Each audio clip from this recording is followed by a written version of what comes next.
Hello everyone and welcome back. I am Chesh and we're going to be opening this lovely 91-92 edition Inaugural Upper Deck box. Now, we have a couple of people with us. Now, obviously we have Sam with us. Sam, how you doing? Obviously. I'm just part of the furniture now. Pretty much. I'm happy to be. Thanks for having me, Chesh. No worries. And of course we have the most electrifying man in break entertainment history, Mr. Blakey from Cherry Collectables. What is up, Blake? Hello, what's a good word? Thank you so much for having me all aboard. I'm excited because I watch your shit pretty much every day, as you know, from me being up in your chat calling you daddy. Which is ironic because I think I've got about 10 years on you and I'm still call you daddy because I think it's hilarious and creepy. I'm okay with it. I'm fine with it. I welcome it. Really, the end goal at breaking is hopefully to be everyone's daddy. Yeah, exactly. Everyone grinning. I mean, you do a pretty good job of it. I'm going to say this because because my job is mostly admin, I take in a lot of content. And one of the things that I always say is find somebody who you can watch religiously, that you can watch pretty much every day without like going, can you just shut the fuck up? And not everyone is like that. There are people who sound like, and no offense accountants, I know you get angry when I say this, but it's the accountant thing, right? It's the thing we think of as like, yes, hello, welcome to the stream. I'm going to break this box for you.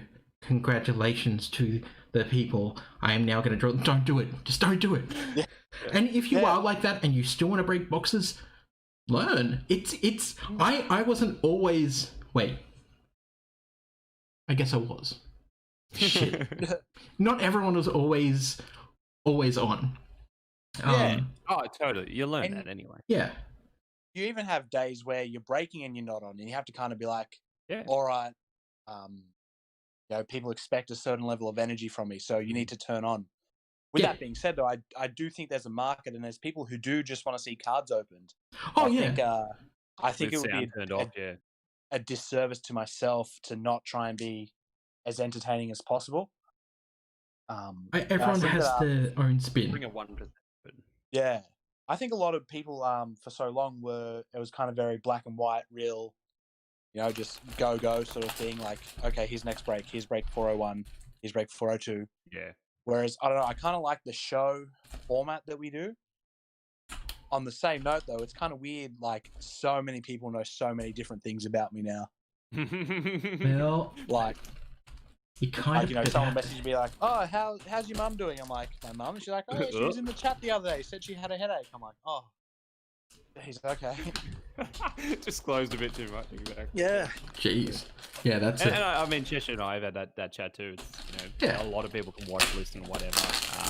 Only a few will really interact, and that's fine because I lurk on heaps of things too. But that's sometimes you can be surprised. Oh, that many people actually heard that. Which is amazing. I think, like you're saying though, Chesh, it's at the end of the day, we're doing things that are fun, and as long as you can find that element of fun and kind of bounce off that, then it's genuine. And you do. I mean, that's the thing. People can turn it on to some extent, but there's got to be a genuine kind of love. Yeah, I think you need to be legitimate and like it's hard to be entertaining. Like, you run out of material after a while. Like, I know you guys have been doing this sort of thing for a long time, but I'm sure you have the same thing where it's like, oh, I've used up a lot of material. Like, have I told this story before? Like, what have I gone into before? Yeah, it does happen. Like, I've absolutely run out of material, and had to try and like force something for my brain, and it's like, what do I fucking talk about now? What do I do? Like, absolutely. I've run out of things to do. There's only so much wackiness that I can provide. There's days where you are flat, where you're just like, I feel depressed. Depression is a real thing. Like, it's a human thing. Totally. And, not everyone is fucking happy 24/7. And sometimes you're just like, I don't want to do this thing, but I have to do this thing because I want to share this special thing with everyone. So you turn it on. And there's no, that's the thing. It's like, there's no right way to do it, and you're right. Some people do love like just open the fucking packs.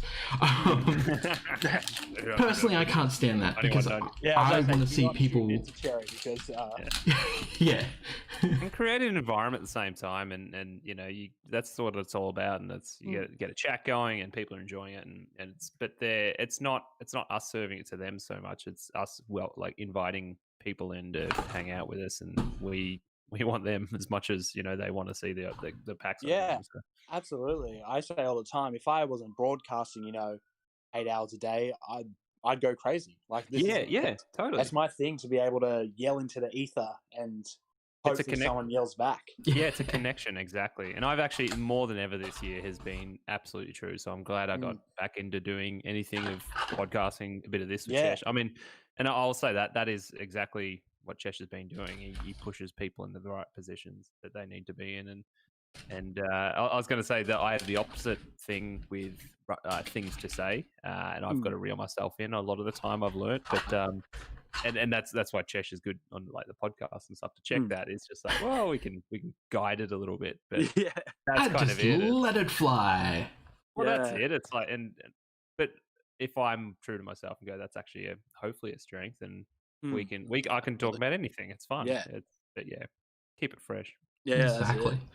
So 91 to 92 Upper Deck. There is. Now, I was 2 years old, dude, but I know so much of this. It's not funny, which is weird. So I don't know. I'm excited. Was not even born. I'm still 2 years off being born at this point.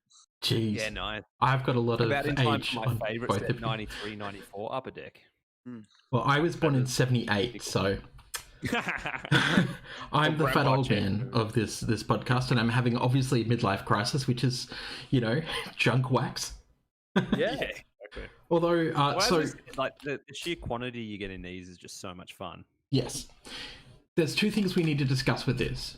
There is an Alonso rookie card from memory. There is it was a Dikembe's from fucking from that thing with James Spader. God damn it. What? Sorry, start again. Dikembe's from what? It's from a show with James Spader. I'm like, there was a rookie card in here. There was another person. It wasn't Alonso. It was the other one as well. And he looks goofy because he's in a suit and a stupid hat. But anyway, there's rookies in 91. Yeah. Yes. So I think I messed up the rookies the other day, and I'm pretty sure, like you say, Dikembe is this one, isn't he? It's fine. Oh yeah. Also, hey Wade, good to see Big Dubs. So in this set, there is one rookie, two rookies that are okay, which one of them's Alonso, I'm pretty sure. There is one base Jordan, there's two checklist Jordans, there's an All-Star Jordan, there's a 3D Jordan, and I can't help but think there's maybe another Magic versus Jordan subset as well. Oh, Lakers versus Bulls. Yeah, I can see this now. From memory. Now this was Upper Deck's... Classic confrontation, it's called. Yeah.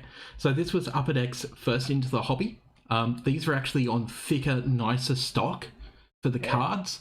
Again, I opened a whole lot of these when I was younger. Could not crack a Jordan out of these for my fucking life. I tell you what I did crack, though. A lot of John Stockton 3D holos. Yes, yeah, exactly. A lot. I seem to remember seeing that same card. Now we've got the Gary Payton rookie here too, with a number 2 jersey, and he's got a bit more hair rather than just in the whole ball thing. But like that 2 Sonics jersey is iconic to me. Oh man, the Kemp in this set looks so hot. It's he's doing a windmill or something. It's awesome. Like Kemp's second year, right? Oh yeah, I believe so, and that's why I said I'm pretty sure I stuffed up last week when we said, "Oh no, what did we open the other day? 1991? No, 1991. Yeah. Yeah. Okay, that makes more sense then. Yeah, years are all blurring. I can't remember. What Sonics fan am I? But yeah, here's the ironic part of the booster pack. Payton is the rookie on this one. Nobody does basketball like Upper Deck. Now, this is true of EX and SP, to be honest. Slam dunk. Drive to the hoop, crash the boards. NBA action in every pack. Crash the board. I love those sort of things. I love the era where it was like, cool holo card. Like, I think that was, very early 2000s where they're like, cool this, pull that. Yeah. Oh, I love it. And it's like cool holo cards were just the hotness of the playground. Like they were the kid that had the holo. Oh fuck, that's a good place to start. Yeah. Ah, that's a good place to start, ladies and gentlemen and everyone. Did you get more sleeves, Chesh? So sort of. Okay, so here's the thing. There's a massive shortage on sleeves and on one touches on 35-point top loaders. Yep. No, that's a magic sleeve. So that is a perfect fit. I had to find some sleeves. That's not right either. Going off the bat, exactly. So I had to find some sleeves on my personal collection. There we go. So I had to chuck some of my Carson has been chucked into a folder. Because I also had to send out a whole lot of cards this week, except Australia Post are out of bubble mailers.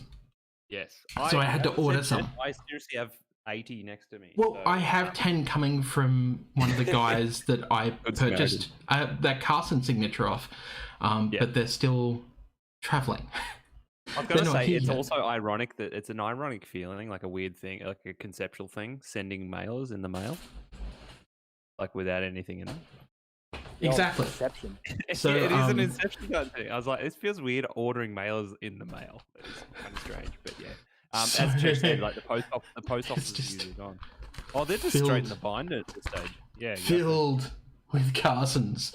Chesh, is that one of those ultra pro basketball collector binders? It absolutely is. That I've had for about 10 years because I used to have my WWE Raw Deal cards in it from when I was doing the rounds, playing the circuit. I put Magic cards in mine. That's great. It's like a basketball collector's album. Oh, so just in case you're wondering, Blakey, my history of wrestling is I used to be one of the top players of WWE Raw Deal in Australia. Oh, wow. The same with the old WoW TCG. Was also a top player in that, and I was a top player in Magic the Gathering back in the day. That's why I've been writing articles for 10 years. But also the Dragon Ball Z TCG, when it was back with Score, I was also one of the top ranked players in Australia. Oh, wow. So with the Dragon Ball Z TCG, it's been on such a weird trajectory. Like, it's been passed between card company to card company. Has it? Yeah, Panini had it for a while. Are you sure? Yes. I say this because you're semi-right. Have a look at the people who are designing it. The people actually moved companies. Oh, that's right, because Score was bought. Correct. Yes. Oh, interesting. Yes, which not a lot of people realise, but yeah, it's had different manufacturers. Yeah. And it's technically had different companies, but with the same people designing, which is why the current TCG I played for the first maybe 2 seasons. And then the power creep was so bad that I just decided not to play anymore because a new set would come out and the previous deck you were playing was just dead. Yeah, I've heard that with Yu-Gi-Oh, but I know nothing about Yu-Gi-Oh. But yeah, I'm glad. I mean, that's the thing. I realize how hard that must be to keep the power the same, like in the same trajectory over years. Oh my god, how's the artwork of Ronnie Cycli? DJ Ronnie Cycli smashing the decks. It's just it's one of the checklists. I said it last week. Look it up. Ronnie Cycli is a DJ. He's great. Oh, had to do something afterward. You could play out a solid career. Kersey, yeah, Sonics player. No, Dennis Holt. Steve Alford. Oh, I love that the players I vaguely remember, but not really. Like Jared Muscat. And if anyone's wondering, like a lot of this particular set, Coach Sam Vincent, and a lot of retro sets are filled with a lot of shit. Oh yeah, yeah. One. What do you call it? One season players and so. Yeah. The roster player number 9 on the 2K team. Yeah, there's a lot of roster player number 9s in this. Yeah, doing that side part little like shave thing like Larry Johnson. And cool style. If you're wondering why you can see the background for once, I've actually changed the setup a little bit. So the cards are further away from the camera because we're not doing Magic and you don't really have to read the cards. All you need to do is see the name of the player. So I thought that I could sacrifice some of the the closeness of the cards to display our wonderful background that we're still Nice little background. working on. Thank you. My brother Scotty's watching, and he text messaged me this. He should chuck it in the Twitch comments because it's solid gold. But he's like, Stacey Ogman or Greg Anthony is what I want to see. I was like, yeah, great. One of my favorite Stacey Ogman stories, and this. Oh no, is it Moses? No, is it? Yeah, it is Moses. I was going to say it's. I've heard of Hawks fans getting really upset when Dominic Wilkins left. Speaking of which, I just saw him behind there. But they got so upset they unstitched the one on their Hawks jersey because Stacey Ogman was around after that. Wow. Dennis Hobson's back. Oh, who we got? Is it Ricky Pierce? Ricky Pierce. Jeez, there's some guys who you've just never heard of since. Yeah, exactly. They just like dropped off. And then John Williams. Then there's guys that you've heard of and you see in packs these days and you're like, oh. Yeah, Randolph Keys. Oh, he's one of Chesh and I's favorites, Sam Bowie. Every time. He's not Jordan, he got picked ahead of him, Tim McCormick. Daryl Walker? Daryl. Yep, Daryl. Walter Davis. It always blows my mind that they're always in different orientations. Like the collation of these cards end up with upside down, like the worst part is the bricking. So this set doesn't brick as bad because the UV coating is very light. These ones, however, these are probably going to brick pretty badly because of the amount of UV coating that they use. And every year was a testing kind of ground anyway. Just realising how much of an expert I am on this, like, junk retro. Like, just from years of being around. It's just ridiculous. It's like print nerd stuff. That's fascinating to me because I work relatively within the graphic design thing. So it's like, it's funny that the print production is actually fascinating. Rivers, Coach Doc Rivers. Well, every time a new NBA set comes out, I'm like, oh, I wonder how this will hold up in X years' time. Because it's like Australian environment too. Because I mean, we talk to American guests on the podcast for Magic, and they're surprised we hate foils so much, and it's because we've got a different kind of things are quite different in Australia atmospherically. Yeah. So, Well, yeah, I worry about Mosaic. I think that it might eventually. Oh yeah. Go the way of some of those like AFL Prestige. Stars right now has already started sticking together. Exactly. Now I hate to say it, Blake, but when Chesh and I saw that, I mean, I have not much to do with football at all. I don't really have anything. I don't know much about it, which is strange as an Australian. But we saw what happened with dominance and how nuts that went, and being that perfect storm this year of 2020, and some people with some disposable income, but a lot of time on their hands, and looking back at collections and enjoying that. But I just said to Chet, I was like, this sounds really bad, but I did not expect an Australian product to be that good. Well, and there's like what they're worth, and that I remember Select as a kid. I'm like, oh, they're all right, but they're not like an upper deck. Well, I'll tell you now. Magic. The reason why that's pretty cool.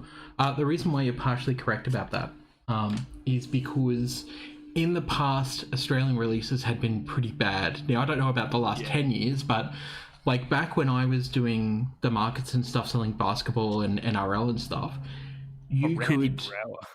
base cards didn't matter. People didn't give a shit about base cards at all. And that killed products, right? Because if the base cards weren't selling, you're having to open so much product to try and get the hits, except for the NRL ones. The NRL hits were so easy to hit, like one in every 1.5 packs. It was stupid. It's just so nuts now that it's a big realization with Prism and things like that. It's like, no, the base cards totally matter now. Thanks, Scotty Watt, for the follow. So last year the AFL did a set called Supremacy, and I think that has single-handedly very much changed the image of. Ooh, Larry, nice. Footy cards. Yeah, true. I think it's good. I think that all cards having a premium gives them almost like a sustainability. Yeah, exactly. Brad Davis.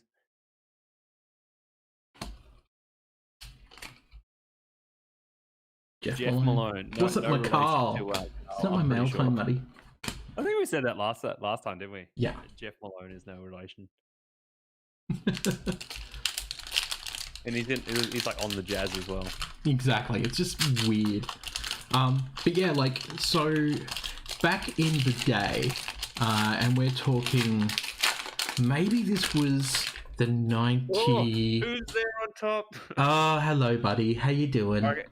Are we getting any corner issues or anything like that? No, I'm not seeing any issues at all with like this. Skyball. No. That's a good sign, because this the other corner is a Jordan was little, on top like, tiny bit soft. Yeah. Just the tiniest bit, which is going to probably make it... 1991. It'll make it a 9, I reckon. But that otherwise, that is real good. That's 2 Jordans so far, so I'm pretty happy with that. Because I am at some point. Anyone playing against the Lakers always looks good, like at home, being that they have the yellow jersey. And I'm surprised more teams haven't done that these days with having a lightly coloured home jersey, but you know. Yeah. But yeah, so back in the day, a lot of the NRL products had where you had redemptions, and it was constantly. Yeah. Just in case it's sitting on your doorstep, delivered. Oh. What's this? Jamie, who sent me the padded bags, just told me that the mailers have been delivered. So they're probably sitting on my doorstep. Ooh. Well, thanks, Jamie. I will check that as soon as I'm done streaming. I was going to say, any post office is doing the whole, we tried to send it, but no one was at home. I've had it so many times, and they just say, "Oh, it's because you live in a unit." I'm like, "Yeah, but the door downstairs, the security door is always open. Yeah, like it's never closed. I make sure it's always open." Yeah. I thankfully don't live in a unit anymore, and they just leave it on the doorstep if we go for a walk at lunch. Bloody Jeff Malone! Fuck off, Jeff. Benoit Benjamin, Sonic. Oh, Mark. But yeah, so what I was gonna say. Last time he didn't appear. No. What I was going to say is that a lot of the NRL products with their signatures were all redemptions. Yeah. Yeah. You never had redemption. You never had pull out a pack. It was always redemption, and it was horrible because. I was going to say Jack Sickman's still playing then. Sorry, side note with the side note. Card there. I had no idea. Jack Sickmer is a Sonic legend. I've actually even got a Jack Sickmer auto from a newer set, of course. But Sonic days. But yeah. Oh, so Chesh, you reckon you'll divert at all at any point to check out this phenomenon called football? No. Somebody else had actually asked me because I won that AFL signature. Totally. And the question they put to me is like, are you just going to sell the AFL signature? Because apparently it's worth like $250-$300. Like, cool. Yeah, it was wild. I don't remember what his name. Matt Rowell is like a draft. Yeah, I just like number won one draft pick. Yeah, I won it as part of like a Father's Day competition on the weekend through Bazinga Cards. Bazinga. Yeah. So their store did like a big shout out to them. It was great. It wasn't even a random one. It was one of the ones where you guessed the number and you got it pretty bang on. Yeah, you had to guess the number. I guessed 45 because apparently my brain goes back to like Jordan's shit jersey. And I was like, I'm not going to win. I don't care. And they were like, and the closest person is you. And I was like, there's a bunch of like Top Gear stuff too. Yeah, there was. Valentine's. That's pretty cool. You seem to win a few competitions. I win a lot of stuff randomly. Yeah, Manning. But how good's that Chris Mullen dunk? Fine. Doesn't worth anything, but we're in it for the nostalgia. I love cards like that. That's so good. It's funny because from that angle, he sort of looks like how I look in the morning when I get up. Yeah. Should shave your hair and a flat top like Chris Mullen. Oh, please no. Somebody would absolutely kill me. I can tell you that right now. I'm actually Jordan checklist. That art card, man. I was about to say I live for these art cards. I think they're so cool. And you've got the bird, you've got the Jordan. Yeah, this one's corner is fucked. We've got still left to rip, and there's 3 Jordans already. Yeah, that's a very soft corner. I don't know if you can see it. There you go. Yeah. True. That's sad, but I mean it's only a checklist anyway. I can't imagine that a checklist would bring in. I don't know, sentimental value. I think the art's super cool. The art is super cool. Post Last Dance, everything's worth a. Well, exactly. Yeah, if it's Jordan, it's worth money. Watching a video and they're just like, oh, they see listings of things where it's someone else's card and Jordan's defending, and that card can sell for a few bucks. If you can read this, kindly fuck off. Well, there was the big, not controversy, but the big thing, 2018-19. Oh, fuck yeah! Contenders had a winning ticket of, I want to say, Rodman, and Jordan's faded silhouette was in the background, and that card is going for silly money. Yeah, because it's the first time that Jordan has ever appeared on a Panini card. Yep. And there's a bit of a court case going on, I believe, for that one. Was it that one? Or I don't think too much will come of it, but they'll try. They'll absolutely try. But it's like, it's just a silhouette, and they're like, yeah, but it's his likeness, and, you know, he's marketed that silhouette before. Oh, yes, absolutely. Oh, that, for some reason, that just reminded me of something. There's it's NBA Hoops 90, I believe. I don't know if we're going to crack that at some time. Oh, maybe. You know, the one with the kind of the arch pattern and uncoated on the back, and then the silver print on the front or whatever. But there's a Mark Jackson card of that. And did you guys hear the story? And it's the two, like the story of the, I don't know what the crime was, but basically the Menendez brothers who Yeah. killed Oh, their yeah. parents. Holy crap. In between doing it and being found out, they attended the Knicks basketball game. Yeah. And they're in the card. It's the Mark Jackson card from Knicks. Yeah. Wow. It's wild. Absolutely wild. So, yeah. The stuff that appears in cards, seriously. Now, if anyone's wondering why this sounds very hard to open, these are actual foil. Like, actual foil. Have they gone really firm? Well, I mean, they always were. Like, these are literal foil packs. They're not like that plasticky weird foil. These are actually like foil with a plastic coating. Probably realized they're hemorrhaging funds for how good the packaging was. It's like, damn, we don't need to do this. I mean, it wouldn't surprise me. Joe Barry Carroll, one of the greatest names in NBA. It is. Joe Barry Carroll. He's even amused by the look on his face is like, ha ha ha. I have to put my name on a card. It was Dan Majuli. No, it's who is it? Joe Sondervold or whatever. Ah, Tim Hardaway. Tim Hardaway. Cool pose. Jeff Martin. Another Jeff Martin. What? Jeff Malone. The same back. No. Oh, it was. Yep. Exactly the same. Now, I will point out that this specifically says randomized blah, blah, blah, blah, blah, blah, blah. Yeah, purely randomized. Is that, who is that? Is that Alvin Robinson? No. Yeah, Alvin Robinson. I was like, I don't know. Where does it stop? Doesn't say it on the front. Oh, it says it on the back. Great player everyone forgets about because he played in Milwaukee. So, you know, he's hoping Giannis doesn't get forgotten about. But anytime it's like Giannis gets taken out of the playoffs and it's Giannis to the Warriors, anyone? Yeah, Giannis to the Mavericks. Yeah. Oh, what you about know what? That would be a team. What about Giannis to the Bulls? I mean, sure, but who's at the Bulls? Zach Levine. Like, I don't know. I just feel like they need a heyday, and you know, they're just not really anywhere near that right now. I am a strong believer in the good teams these days are the ones built on culture, and I feel like the Mavs and the Warriors locker room are ones I want to be a part of. Like, Fair. that you want to have a beer with the coach, that kind of stuff.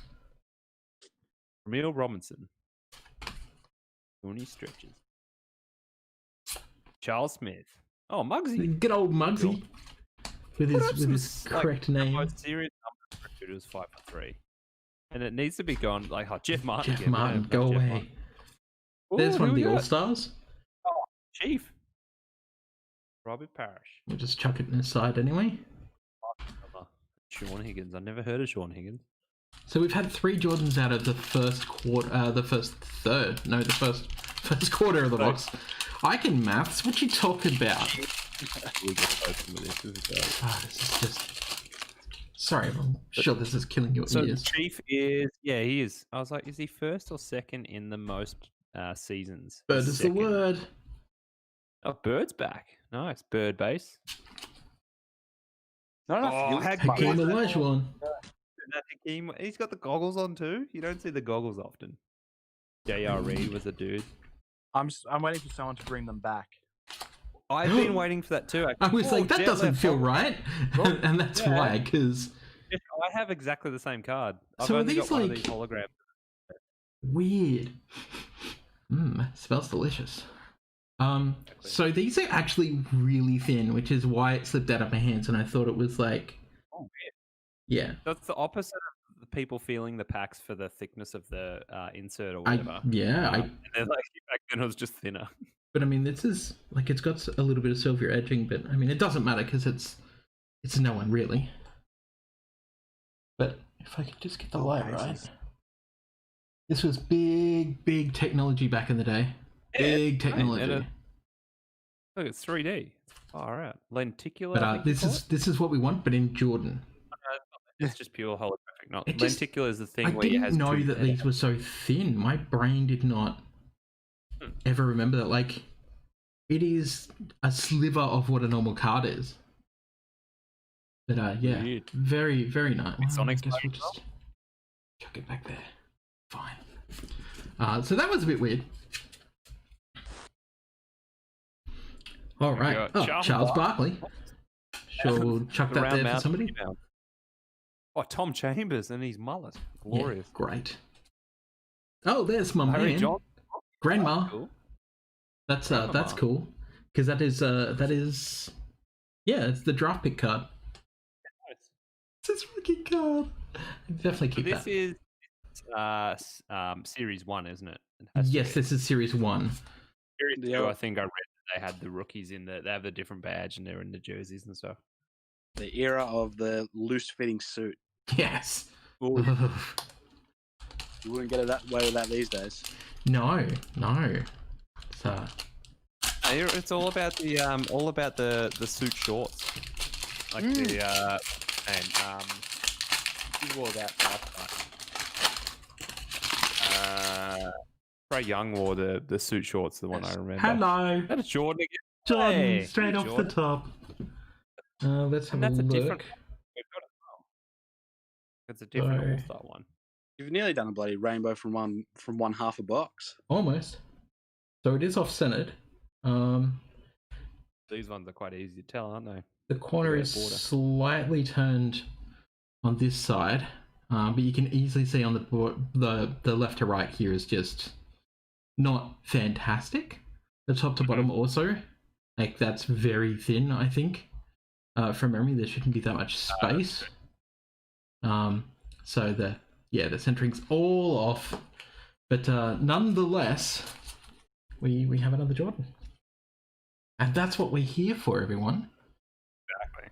I'm a bit slow in the comments. Giannis to the Mavs, 6 rings incoming. Yeah, tell me about it. That, you know what? The key there is that Giannis can pass, and he's a selfless human. He can take over where he needs to, but I think him and Luka and Kristaps would just be such a good drinking crew. Hello to the Charlie. What's up, Charlie? It's good to see you. All I need is LeBron to win these playoffs, and then... And you'll be in the money? Yeah. Yeah.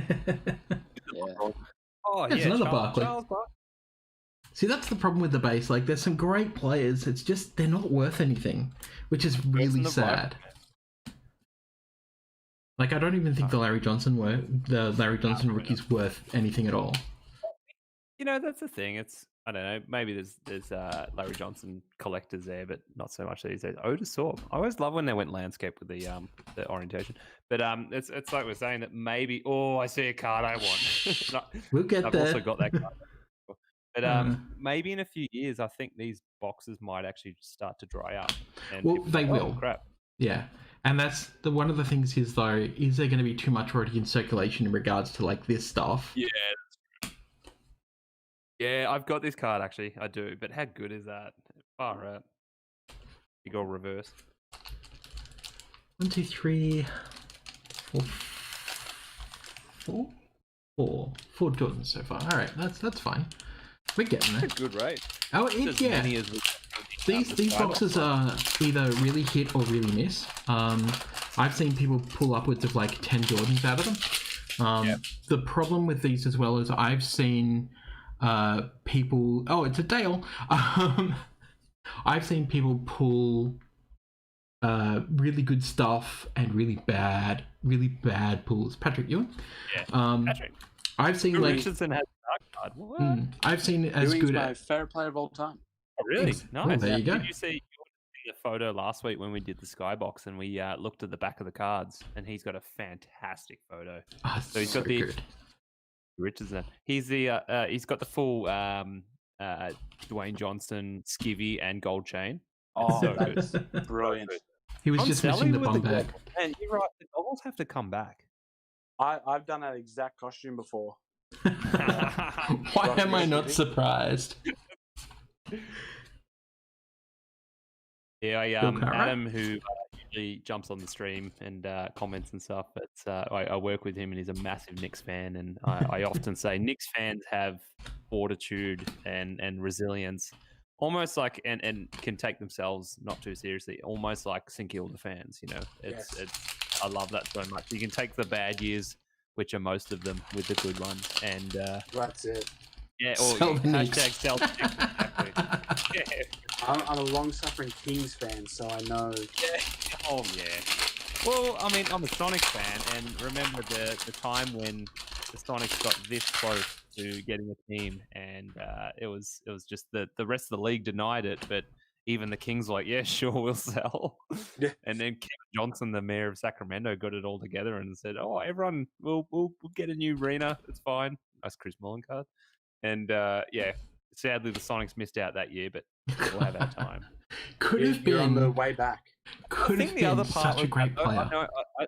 There's the John Stockton. I read so many fans of the Sonics were like Seattle fans were like, we've already gone through having our team taken. We actually don't feel fully comfortable with taking someone else's team. And there's still a lot of people it means the world to in Sacramento, you know. And even at that point, I think everyone's a little bit at a low, and they're like, oh, whatever, and like, but it's still a city. You don't want to be taken that way. So I think a lot of fans do not. You want to do the expansion route for sure. It's crazy to the concept of losing your team must be such a like brutal thing. Oh, totally. Oh, and I'll say to everyone, watch Sonics Gate on YouTube. It's all free. It's the full documentary about it and what it meant to like sports bars and just places like it wasn't even a small market. It was a huge market in the States, and it's just the story's crazy that they told it under good faith that they'll remain in Seattle, and then through a bunch of shifty moves, they're like, oh, actually, we're going to go to Oklahoma City. And, sure, we'll stay. Bye. Jim Les. I always follow the Seattle players. It's like Isaiah Thomas, Nate Robinson, Doug Christie's one of the old guys.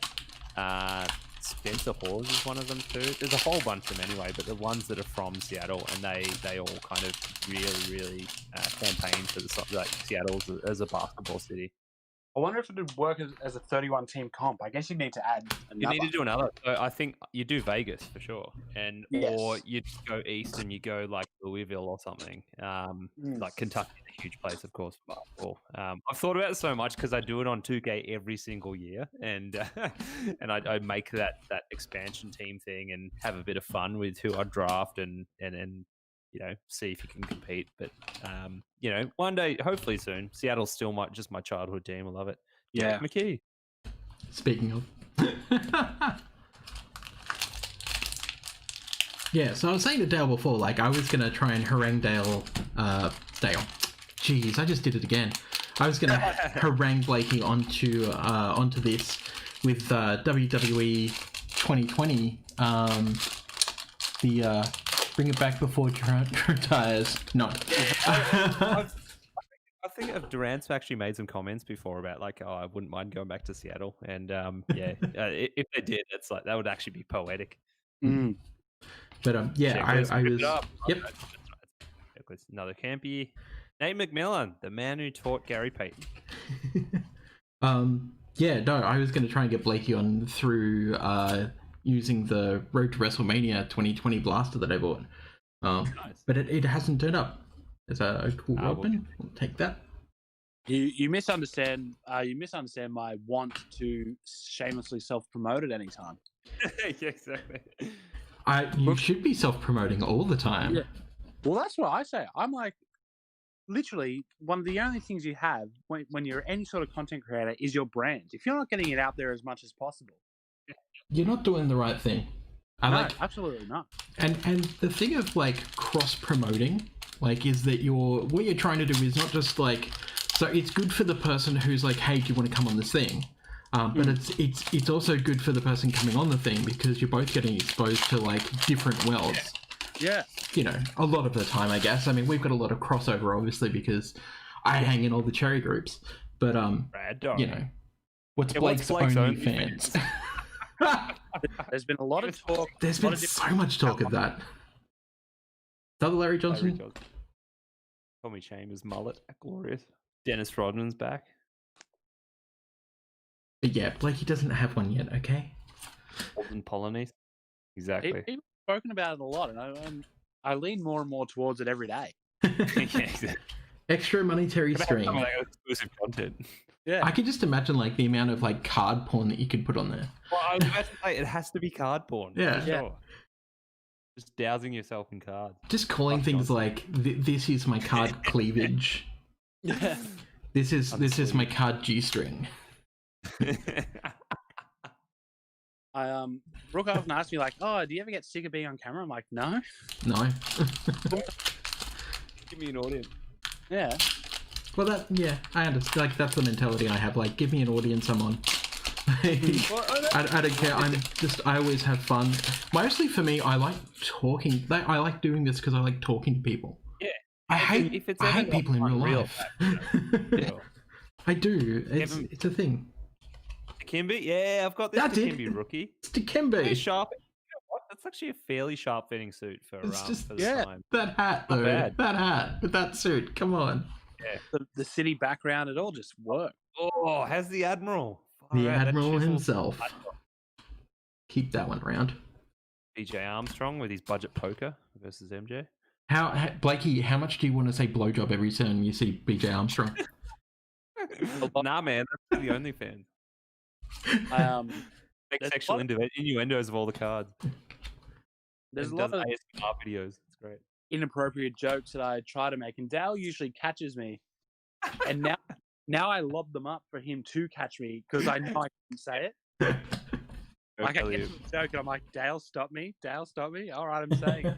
Hammer home. So then it's basically like he's your Shmee and your hook. Yeah. Shmee, stop me, Shmee. I'm going to do it, Shmee, stop me. That's exactly what it is. It's like, all right, here comes an inappropriate joke. And he's like, Blake. I'm like, good point. I probably shouldn't say that. Just sounds like the amount run into it. It's your own fault. Yeah. Exactly. Look for charges. Say a naughty word. True. All the time. And you know what? We're fine with it. Why does he look so tall in that picture? I know. Just it's like that so Orlando tall. Woolridge one on the other set. That was amazing. He's hammering it home. I can't see the names, Chesh. I've got to remember who they are. But Oh, Maurice God. Cheeks. Coach Maurice Cheeks. My arms are getting tired. There's a lot of bulk to unpack. What a card, man. There's a Mookie. When the Nets had those weird gradient jerseys. Mm-hmm. Weird enigma. You know who we haven't hit yet? Who's that? Oh, who's this? Oh, there's a Sonics player I don't know. Oh, it's Dave Corzine. He played for the Bulls. I was like, That's where he I was going to say, he played for the Bulls. How do you not know that player? Like, he was from, that's a nice one. Magic. But he was from, Dave Corzine was from the, remember at the start of Last Dance, basically MJ admits that all they did was cocaine and drank booze between games. And so, yeah, Dave Corzine was a part of that team. So that's probably why he ended up on the Sonics. So many nice cards. Oh, yeah. That's the thing, like, when it comes to, like, retro wax, a lot of it is really lovely. It really is. This is going to sound like an obsessed with Blake, but genuine question, when he's going to start a channel. When are you going to start your own channel? Exactly. Own, like, Twitch and stuff? I assume that that's what Jamie means, yes. Oh, MJ again? Hey. It's, I don't know. I don't do like enough at home that I think is that interesting.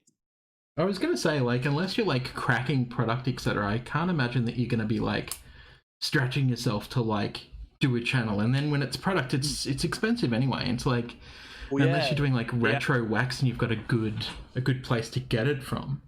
Yeah, I mean, I don't open a lot of product anymore. I used to open a fair bit during 17-18 because I was pretty hard on De'Aaron Fox. Yep.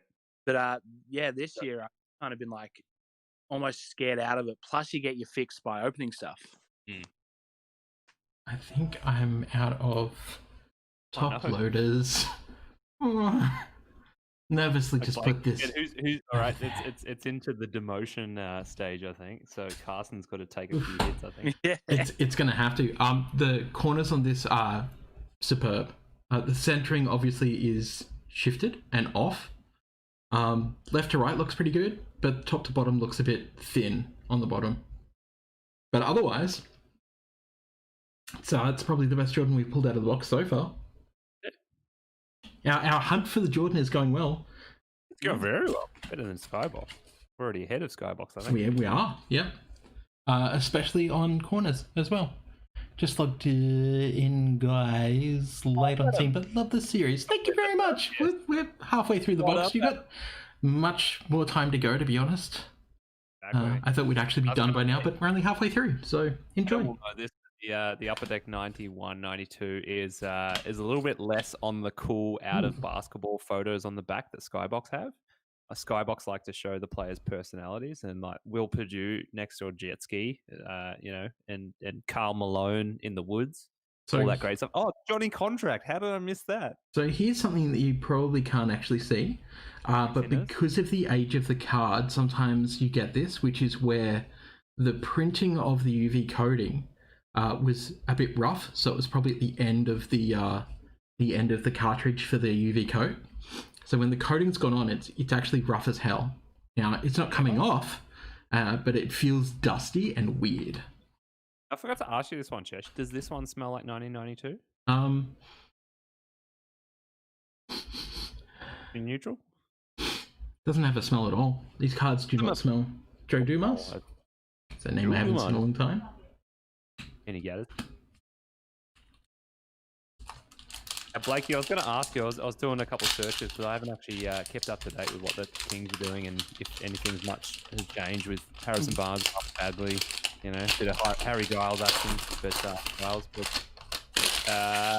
what's going on in Kingsland these days? Oh, as I see a photo and just like draft mistakes for Sacramento Kings, and someone's photoshopped Steph Curry and Damian Lillard in Kings jerseys. I hate when people do that, by the way. It's like quite rough. 2020, no one knows what a play is going to turn out like. Bloody hell.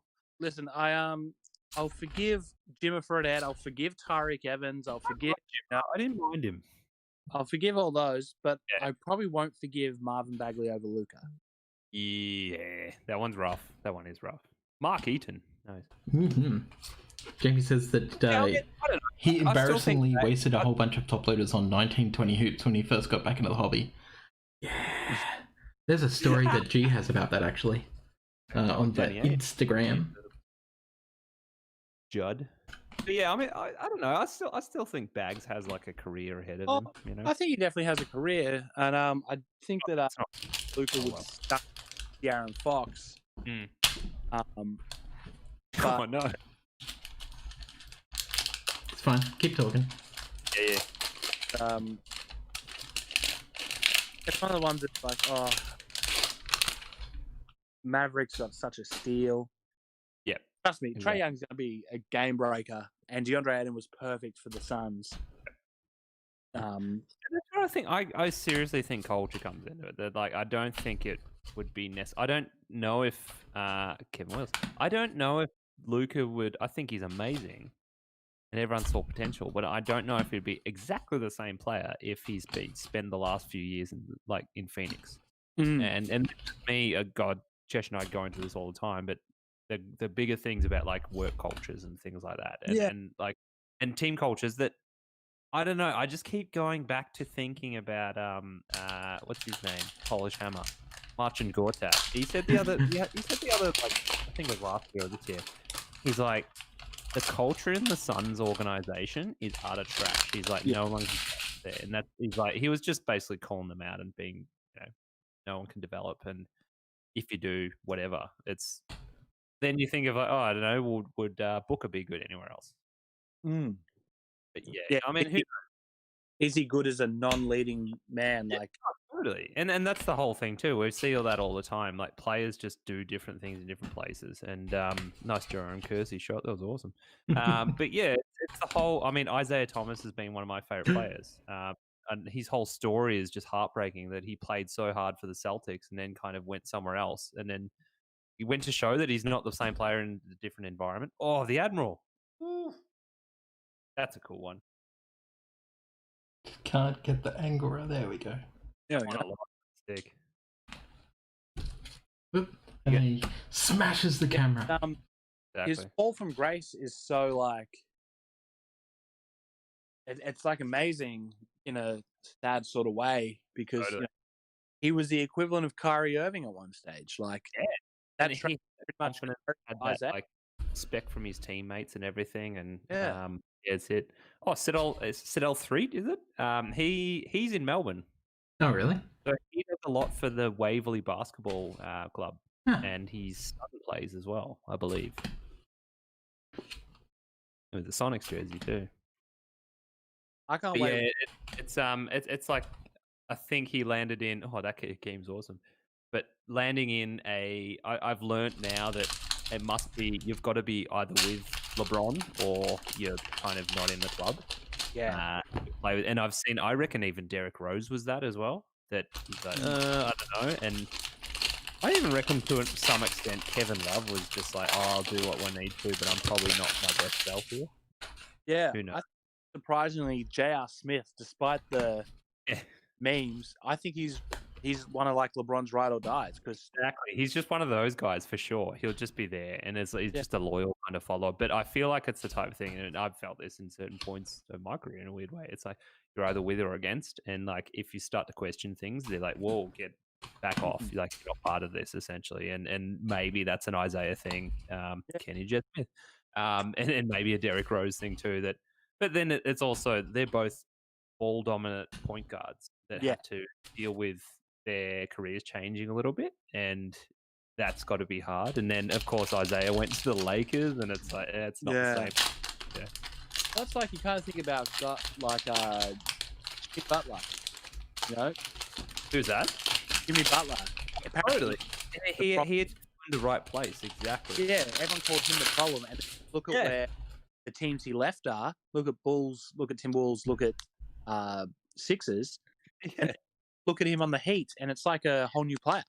Because I think he's leading the right troop of people. They're all like him. They're like kind of second round picks and stuff, and he's just like, yeah, this is awesome. Everyone respects him, and I actually really love watching him these days. But I used to get annoyed that not defending Cat or Andrew Wiggins, but I felt like he was just yelling at everyone, and like, oh, that's got to be hard to deal with. But it's like, no, I actually see what he means now, and I think Andrew Wiggins is one of those frustrating players that he could be one of the best of all time if he had that drive. But yeah, exactly. Oh, any Spencer Hayward love, says Jamie. Yeah, I've got a few Spencer Hayward autos, and again, I was saying to Blake and Chesh, it's really cool. I love the part of collecting for me Sonic cards. Usually, all the stuff I love isn't worth anything, and so I've got like 1 of 10 Spencer Hayward autos and stuff like that. That it's just it's awesome. Admiral's back. It's kind of been hard. Like I was gonna go after Kyle Guy this year because he'd be cheap, and then the block. And I'm like, oh, now I can't even afford to do that. So I think I did De'Aaron Fox for a really long time, and I think next year I start again. Like I'll choose a rookie and be like, all right, this is my guy. I'm going to follow him through. And I got very lucky because I'd had Prism, I'd had heaps of nice cards with De'Aaron Fox, and then Gary V was like, if you think De'Aaron Fox is going to blow up like I do, buy it. And then he blew up. Yeah. The hell? That and the stories that I used it to pay for a holiday, 2 holidays. It's a De'Aaron Fox holiday, you know. Who's that one? Sorry, I can't. Oh, it is Jordan. That looks like Jordan to me. Jordan. The one behind him is definitely Jordan. Oh, Jordan back. Yeah, that definitely looks like Jordan to me. Yeah. Well, it says on the paper bullseye, so Yeah. there you go. But you know, and it's looking pretty good. I love the centering looks So- really good. The corner is fucked again. Ah, damn it. Was it Fleer or Skybox that had an art series a bit like this? That was illustrated, but then it kind of just went a little bit wacky. Like I have a John Stockton, and he's wearing like a remote headpiece. Goes with he's as if he's like projecting the ball, and it's got remote control with the ball or something like that. So it's in that like hand drawn illustrated style. I need to dig it up, but I think it's Fleer or Skybox 94 or something. Mm-hmm. Let's see if I can Google it actually. Totally did not just drop the camera. Don't know what you're talking about.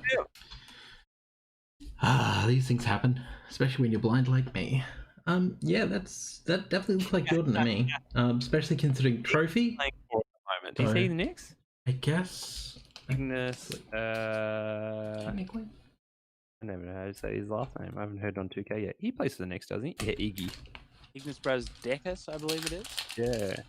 I'm usually not too bad at pronouncing European last names. But I just need to hear it once. It's all good. Yeah, the shock of hearing something for the first time, being like, "Oh, I've been saying it wrong all this time," is crushed. We're at Chesh calling out the newsreader. Was it the WA guy? Yeah, that was brilliant. So wrong. The guy loved it. He absolutely loved my little comedy bit for it. But yeah, it's so good. But yeah, Australians are usually so trash at pronouncing anything. Oh, we really are. I'm just as bad, but like it's not my job as a sports presenter to know. Exactly. Yeah. So Well, Winchester? Like who's Winchester? Two cards back. Who cares? It's some random weirdo. And that is a pretty cool. Not that I'm a gun fan or anything, but that's a pretty badass like last name to have on a jersey. Winchester. I don't think I've ever seen anyone called Winchester.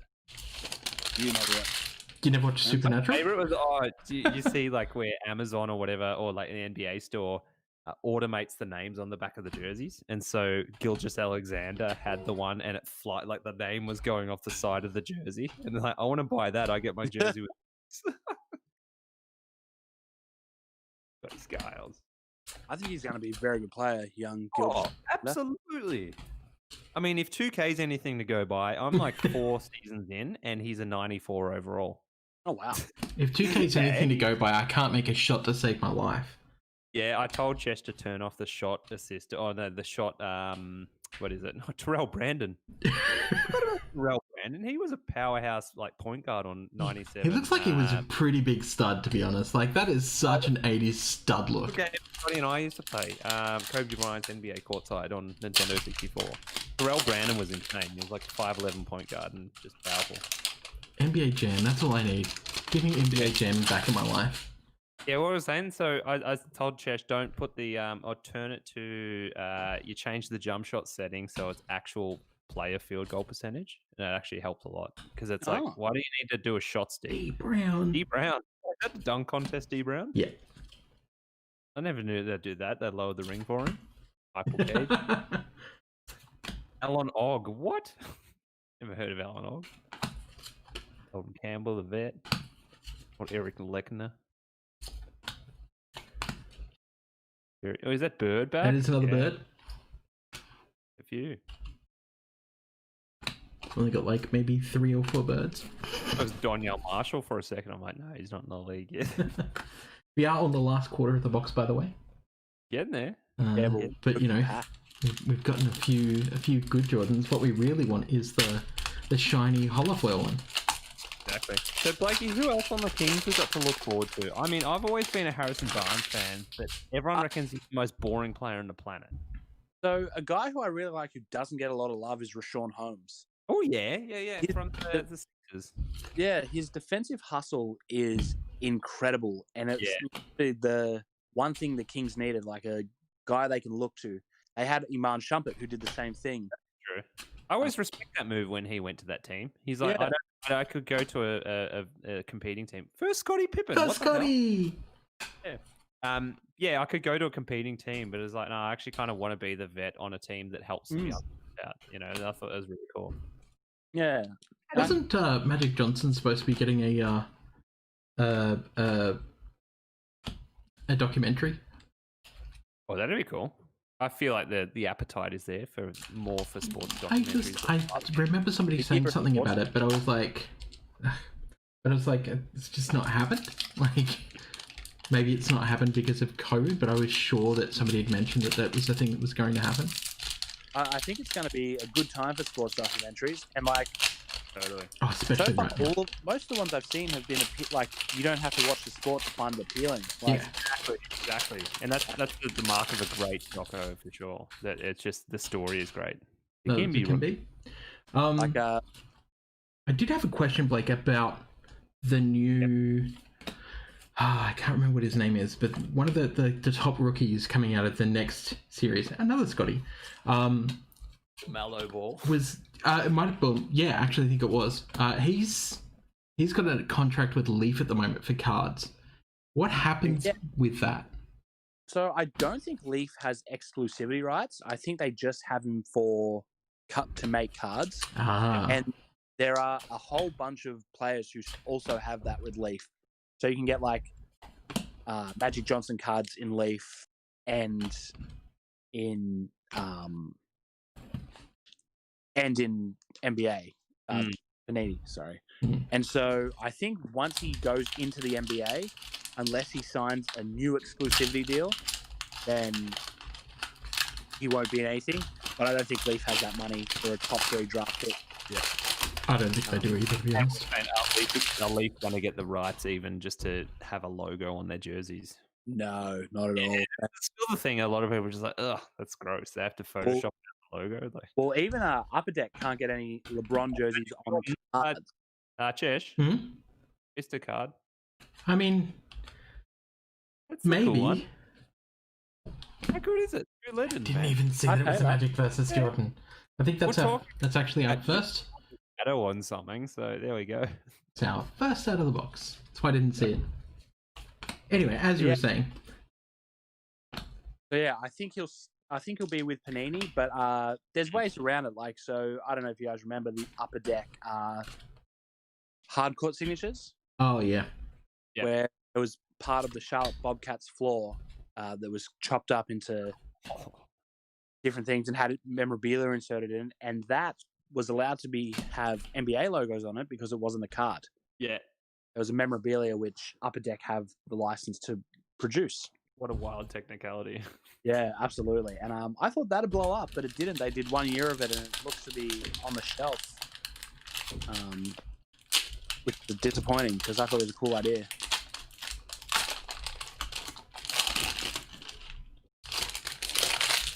Last pack, Chesh. No, we've got 3 more. Oh yeah, they just keep going. Rex Chapman again. Follow Rex Chapman on Twitter. He's a good follow. Scotty Hastings. Yeah, I just like the next batch of rookies don't carry as much. Well, they're not the Zion year, exactly. Yeah, which is good, or hopefully is going to be good. Yeah. But we'll see. We've been blessed over the past couple of years, like 15, 16. You've got who you got? Hey! There it is. Now let's have a quick squizzy. Squizzy. Check them corners. There is a slight print line on the top right corner. What are you doing? There is some surface denting, which I think was part of the problem with the printing process. Other than that, though, it's a thin card. Looks pretty good. Ew. Okay, hang on. Talk amongst yourselves. I'm gonna figure this out. Where were we at? What were we talking about? Something rookies. About last few years of draft picks and draft class. Talking about rookies. In Booker, Porzingis, Pat. So huge, massive, all leading their teams at the moment. And 16, 17, you had Simmons, who was a big thing here in Australia. 17, 18 is probably one of the deepest draft classes you'll see. 18, 19, Luca and Trade. 19, 20, Zion and Jar. And then, just had the headliners. Well, 14, 15 still as a products are still very affordable. And you can still get like a lot of cool autos in them. And so I think that's going to be similar to this year. But we're in a new era where second-year cards have just started exploding. Luca second year. Oh yeah, as a kind of a direct thing. It's not the big fall off. It's like no, that's quite close. It's quite close to the rookie year, so it's still worth something. So. Yeah, well, I can't afford the rookie year, so I'll pay for second year, and so I think that's going to have a huge effect on it. And it's going to be third year Luca. It's going to be LeBron in Lakers potentially after winning a championship. It's going to be, Zion second year. Shai Gilgeous-Alexander's going to come into his own. Jason Tatum's going to be an absolute game breaker. Yeah. And off the year of this year being where a lot of people have returned to the hobby, for sure. Absolutely. So I think there'll be more access to product next year, but I don't think it'll be the end of game that people. I don't want it to be the end of game. I want it to be like we can actually buy product at a reasonable price. I think that it'll still be higher than retail, but I think that we will probably get like easier access to the product, which will make my life easier because people keep asking me if I'm gonna like turn Chesh breaks into a break channel, and it's like, well, I like doing this and I'll keep doing this, but on the side I'll probably run like maybe one, potentially like a week or a fortnight just to like help fund this, because there's going to be a lot of stuff that I want to send to grade, and I'm an admin guy. I can't afford that. Exactly. But this is good. Oh, it's so pretty. It's gorgeous. Next year's going to be something like, will Mosaic go the same trajectory as Select Optic and Prism have? I'll answer that with a yes. See, here's my problem, right? So, as you already know, most collectors hate Mosaic for no good reason. Now, they'll tell you what their reason is. Their reason behind it is, generally speaking, that they feel like out of the pack there's more damage than there is on, say, Prism cards. But that's also not true. Like, it's just the fact that they don't look as pretty as Prism cards because of the Mosaic effect on the cards. Hello, namesake. With all of the new people coming into the hobby, that is absolutely going to have to change, because those new people are going, hey, actually, this is pretty much the same as Prism. It's just got a different design. I actually kind of like it. Absolutely. And I can tell you that as I'm one of those people. I originally came into the hobby and everyone was telling me, stay away from Mosaic. And I was like, I now have like 10 Carson rookies in Mosaic because they were dirt cheap. Yeah. Because no one wanted them. And I was like, I will snap those up. Same with I was a bit weirded out by the whole college jersey thing. I don't understand why people are like, college jerseys, I want it to be the team. And it's like, isn't it the player you're supporting, not like... George talked about that, like whether that's a harkening back to Classic thing, the Classic felt rap and it felt throwaway. But as I say, I've said it before, I got my Alonzo Mourning signed Classic card right here, which is like they actually had some of the first premium signed inserts, which are really cool. Yeah. But it was that thing, like, G talks about it all the time. 2012 Prism, when it first entered the hobby, everyone fucking hated it. You couldn't sell it. 2012. People were just bidding it, and now it's like one of the premium things. It's like... Absolutely. But it also harkens back to, like, Upper Deck paved the way for good and for bad of the hobby as it stands at the moment. They were doing a lot of the stuff that is being done now when they were operating with like these hold foils and stuff, and they were trying to figure out die cuts and all that sort of thing. Yeah. Goes to show most things need some time to get ingrained. Really absolutely.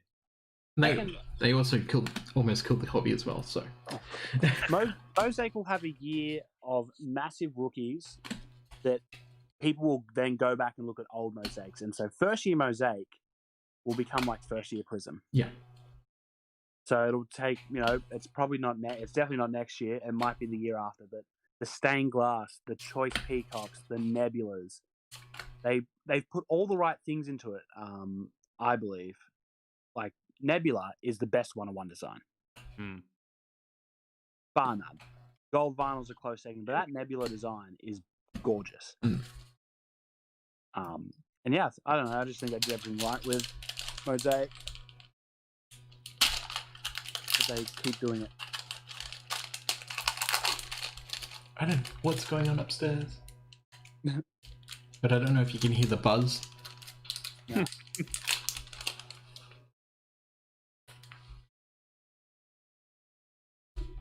Strange activities. I actually can't hear anything, so you're all good. Your noise reduction's working well, so Yeah. The noise gate is cutting it all out. Yeah, not for me though. There's like this weird buzzing going on at the moment. I'm just like, at first thought I was like, is that my PC? I gave it a little kick. I'm like, no, it's not. Okay, good. Tony Campbell. Because it's very loud. Drazen Petrovic, RIP. Yeah, like, breaking seems interesting. It also requires a degree of expertise and knowledge that I just don't have. That comes with just being around product all the time. Yeah. I think the hardest thing these days is to provide something that people are going to want to get into. Yeah. Like, I can sit there and be like, oh, I'll just do a mixer break. Sweet, $20 mixer break. Here's 3 products, and then it's like, oh, or everyone's doing that at the moment. How do I make mine the one people want to get into? Keep that on side, Chesh. That's my first bloody Karl Malone, I guess.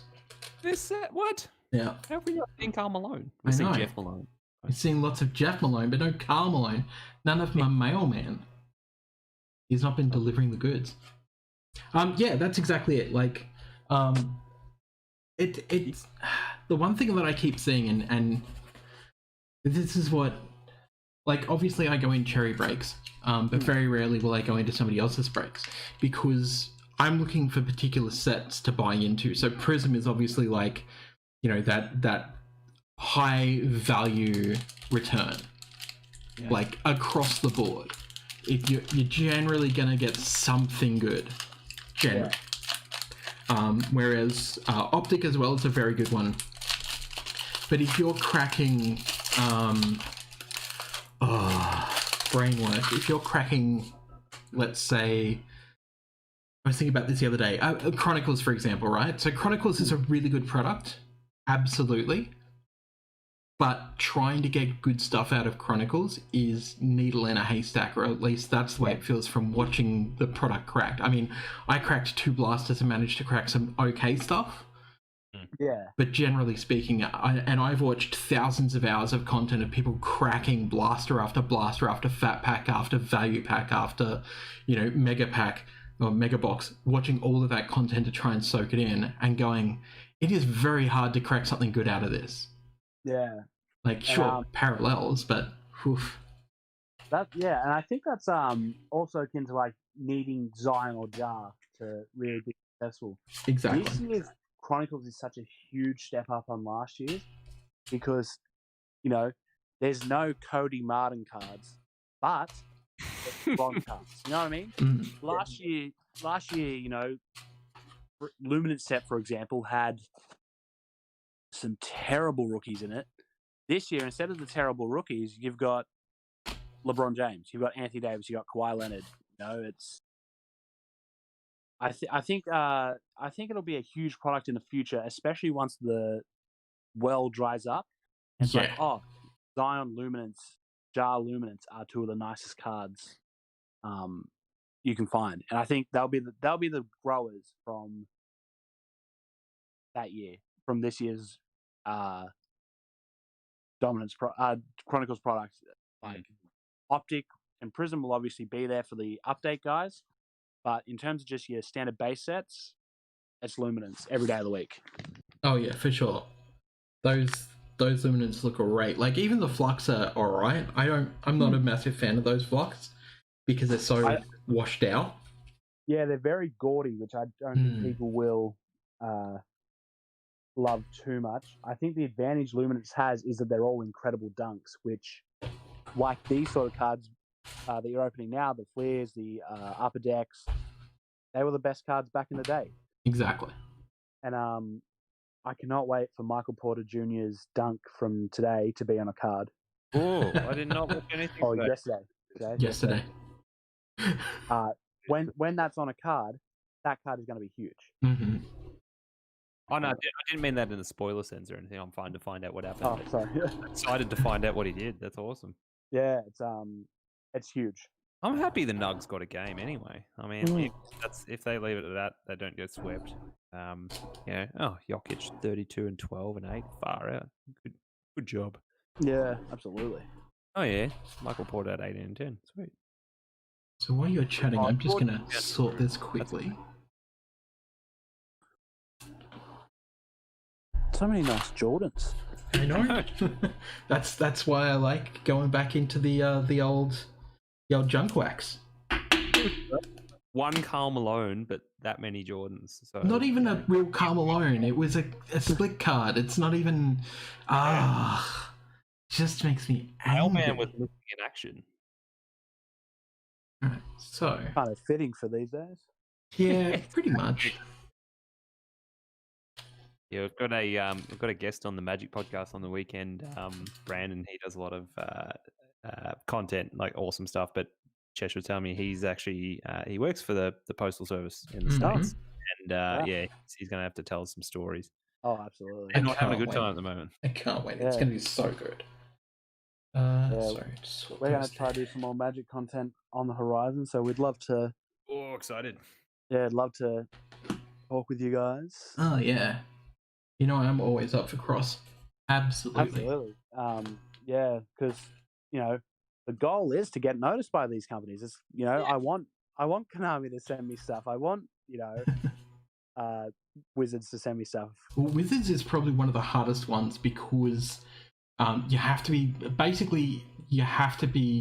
having like a WPN status. You have to be running tournaments for them to really even care. I mean, otherwise they don't. And this is no offense to Wizards, but they don't really have a drive to care that much about brick and mortar when they've got Amazon. So unless you're turning over huge amounts of product and you're getting tournaments and you're getting people bums in seats, like they're just like, you're another store, so what? Yeah. And that's where the problem comes in.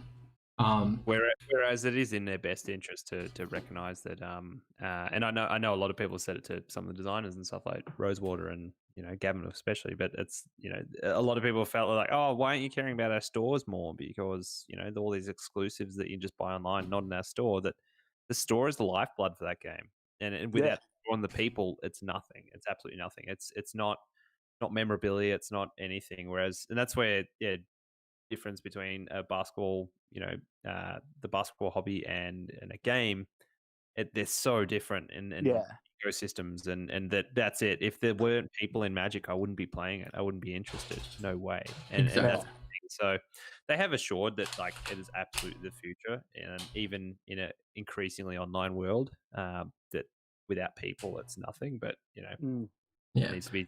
And I mean, Cherry's run events for Magic for quite a while too, haven't they? Yeah, so we kind of moved away from it for a little bit, but just because of the logistics of it all is so hard. Exactly, especially with no support as well. Yeah, that's it.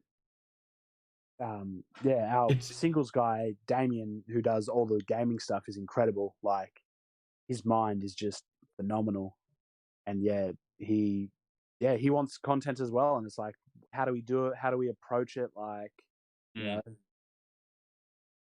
what sort of support are we getting? At the end, and I'm like to him, I'm like, Damo, I just want them to send me stuff, so let's do this. Like, let's figure it out. Just begin it, exactly. And I mean, that's it. We've talked about it a bit. It's the Australian Magic environment for content stuff is still pretty small. Like, we're on some of the Discord about it, and the people making stuff is still really quite small. So there is totally a gap there. And it's like it's funny because I'm one of the premier content creators in Australia. How the fuck did that happen?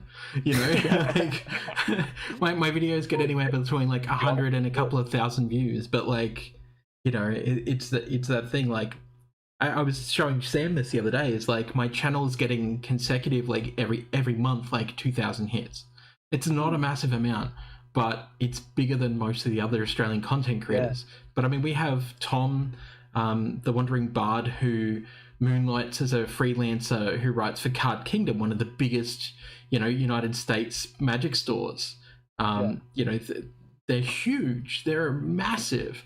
And then you've got Jordan in the New Zealand, who is from the UK, who does content as well, and he's got a pretty strong following for Arena. But we also have Remix Rubix, who is a pro-level player who's been to the Pro Tour, who's been a grinder for many years.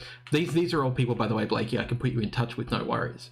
And I will never ask you for anything. Basically, my role in this whole thing is introductions. It's what I do.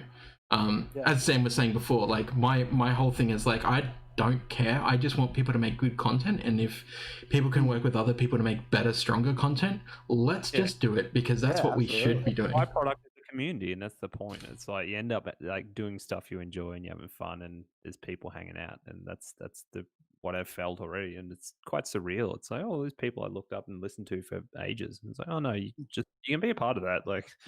Absolutely. For sure. And that's when Gary V came into the shop, his content that everyone had cool for so long, and it's we're also just content creators. We're all just content makers. Yeah, exactly. It's people, and then that's it. Just start doing it, and if your head's you're doing it for the right reasons, of course. That's what people pay attention to. It's great. So, got a few Larrys, man. So, because I feel like I need to get this back on track so that we can all go and eat and stuff. We'll do a wind up, and then Blakey, I'll let you just ramble on stuff that you're doing, so people know where to find you. But first, let's do a wrap up. So we've got 3 Larry Johnson rookies, his grandma. Nice. There's a whole story about me having those shoes. They're not sleeked or anything. Don't worry about them. In the Michael Jordan / kind of Michael Jordan pile. And actually, I'm just going to put these ones all to the bottom. So we've got a Magic versus Jordan. Oh, it's pretty cool. Which looks pretty good, to be honest. Then we have a Malone versus Barkley, because Karl Malone. Then we have this Stay in School Jordan, which I'm going to look up because I'm sure it's worth something, and I'm sure there's probably another one in there that I didn't look at, because it's on the back of, if you can read this, remember the remark I made, if you can read this, fuck off. So there's another one in there for sure. Oh, exactly. We didn't even look at the other. Oh, it stopped. Good, thank you. Yeah, upstairs jerk-offs. These are the Jordan checklists. So we got 2 of these amazing-looking Jordan checklists. The art on these are just so cool. Can you imagine this in foil if this was a Today card? Yeah. Ugh. That 90s portrait photography thing to it, though. It's the different angles of your face. That's great. So this is the All-Star checklist, which is actually a Jordan card. Cool. Then we got 2 of these East All-Stars, which is pretty great. Iconic All-Star jersey too. I always love that one. Yeah. Oh yeah. And then the gorgeous base Jordan. And you're saying that one wasn't centered that well, top to bottom. Yeah. That's the one. Yeah, you're right. Because it's left to right looks fantastic. Left to right looks pretty damn good, but yeah, top to bottom, not great. Nice. Which is fine, because it means it's still. I'm still guessing it's probably going to grade around a 9, which is fine. Just wish it was Gem at 10. We of course got a couple of these holo foils, which are really hard to see. So it's probably the easier way to do it. 6-man rebounds, pretty cool. So, they're the award ones, aren't they? Yeah, that's right. Yeah. And of course, the holy grail of the box, and this really is the holy grail of this set, to be honest. Yeah, that's it. Is this most valuable player, MVP, Michael Jordan. And I tell you what, this looks phenomenal. I'm really excited to see how this might grade. I'm also very nervous, but I'm very excited because it is just there's no surface scratches. It really looks immaculate. I am quite happy with this. And this is what I open these for, because growing up, I used to buy boosters of this, or packets of this. Then when I was doing my stall, I was buying them by the box load and not opening them because I was selling off packs. then I was flipping boxes towards the end of that. And then when I was managing a collectibles store, they'd come in. I would be buying them off warehouses at $10 a box, sometimes $5 a box in bulk, lots of 100, and then flipping them out to people for $25 a box. That's how horribly overprinted this was. And these never came out looking like this at all. Like, these came out scratched, they came out damaged, they never looked really just amazing. And this one, like, there's a slight dimple at the bottom here, which I'm a bit worried about, but otherwise, it is phenomenal. Well, like we say, it's, you know, a lot of these, their history will be they were just the one that got thrown around the playground. So yeah, exactly. I just saw Adam made a great grandmama joke that took me a hot second to understand what he's talking about. Because you forgot about Larry Johnson. LJs is like a nursing home. Exactly. Yeah. Why do we get so many LJ rookies? It's great. Who knows? But yeah, that was a pretty good box. I guess we should do like a total count of technical Jordans, I'm gonna call them. I think this was. I mean, Skybox was a lot of fun, but this looked like it had more to kind of get value wise out of it. But it's basically that's like not why we're doing it. Of course, maybe years down the track, they once these dry up well and truly, who knows if they do, might be more. But it's more that they are still relatively cheap for a box of basketball cards, and it's just great fun. So yeah, so technically we got like 10 technical Jordans out of the box. Yeah, totally. You know, because there's a second one of these in there somewhere that I'm going to have to go through. True. And I'm wildly gesturing at that pile. Yeah, so that's a thing. And if anyone wants to wonder what my setup looks like, basically. Oh, yeah. Hi. Neat. Oh, dude, make the infinity screen. There you go. Yeah, so just to give everyone like a little bit of, and this is actually partially because of Cherry, I'm just going to say, Blakey, because when I've known about you guys for a while. One of my Dragon Ball Z friends put me onto you guys actually, initially. So I have actually bought stock before for Dragon Ball Z a while back. It doesn't work there anymore, but I think you know who I'm talking about. Big Dragon Ball Z Pokemon player. Anyway, so that's how I was originally introduced to Cherry. And when I was setting up for this, even though I do Magic content and I already had part of this setup actually done, I actually went through and combed through all the socials for Cherry to figure out how your stream looked, what you were using, how it was set up, so that I could kind of partially mimic that and then customize it to myself, like, you know, my O-ring and everything. So that's actually partially thanks to you guys. Yeah, Grayson has a very good idea in mind with that sort of thing. Definitely. So we're going to close out. I guess Jamie's got one question about what are these boxes cost. Oh boy. I did buy these local. The upper deck cost me $130. The Ultra Series 1 I overpaid for because I thought it was Series 2 with Shaq, and I paid $170. I wouldn't suggest going over $130 for it, to be honest. It still does have some cool Jordans in it, so it might be worth it, but the flea brick up really badly, as does any product, basically between, I'd say, 93 and about 99 can brick quite badly. I paid for the Skybox, I think, $120, which is over what you should be paying, but I really wanted it for the channel. You should be able to get these at approximately $70. They used to be heaps cheaper before The Last Dance, but that obviously blew out prices. And if you're wanting cards for sentimental value too, that one, like I said, is just, I adore that one so much for the design. Exactly. And, and if anyone's ever got a PC that they collect and they see me open it and it's not something like expensive and good, like, just hit me up. I'll find a way to get it to you.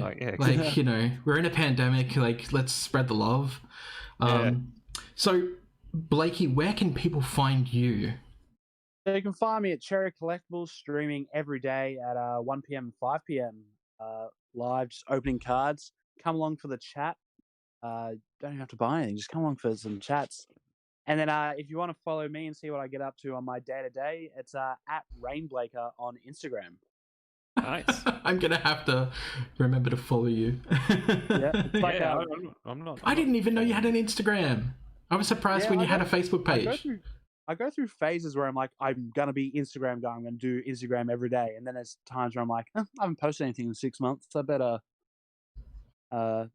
update things. Mm-hmm. There we go. I just typed in rain. It came up straight away. That's pretty good. That's what I like to say. Oh, you're a Cherry fan. Yeah. And also, visit Facebook and join the Cherry Crew, which is their Facebook group, which is getting massive, to be honest. There was like 20 new people this week, and there was already like a good sizable number of people that chat in there and share their like cool hits from the week. So, lots of really cool people. There's no limit to what you enjoy. If you like wrestling cards, if you like gaming cards, if you like sports cards, share it all. There's going to be someone else in there that loves it. Exactly.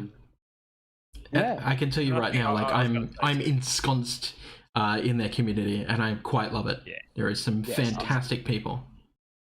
I was going to say it's probably just the best place in Melbourne for anything online card wise that I've found anyway. That we've all even with like Magic and stuff, we got our local game stores, whatever. But it's the Cherry's the one that has the online store and the presence. Well, so, it's all about the presence. If you're a fan of gaming cards, we do our gaming hour at 4 p.m. every Friday, where it's literally only gaming.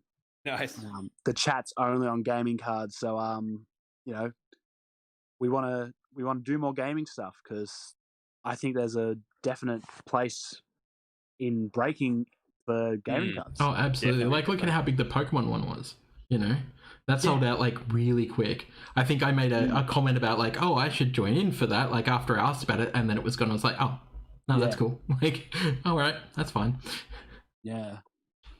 Thank you guys so much for having me. That's all right. I very much enjoyed this. We loved having you on. We'll absolutely have you on again. Absolutely. Yes. Well, yeah, you get some WWE stuff. Hell yeah.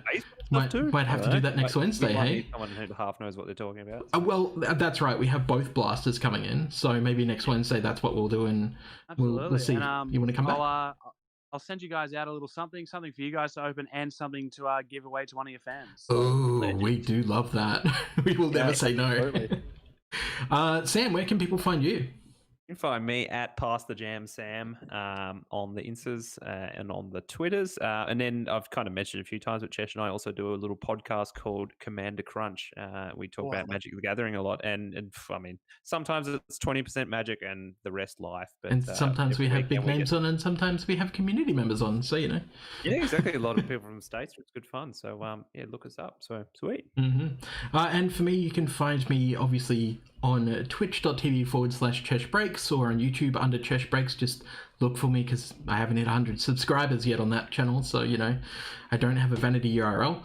You can find me on both Twitter and Instagram under Chesh Breaks. If you want to follow my Magic content, you've already heard about Commander Crunch, but you can follow Cheshire Plays on Twitter. It's hard having 3 different personalities, okay? You can find me on Cheshire Plays Games on YouTube, so youtube.com/Cheshire Plays Games, or twitch.tv/Cheshire Plays Games, where myself and my other co-host Caitlin do live Commander the Gathering streams every month. And there is something cool coming up that I can't talk about that I'm working on with a company that deals with Magic the Gathering that I can't also talk about, that is going to be really cool, that is coming up because Zendikar's coming out. Yeah. Draw your own damn conclusions. Fuck yes. Yeah, exactly.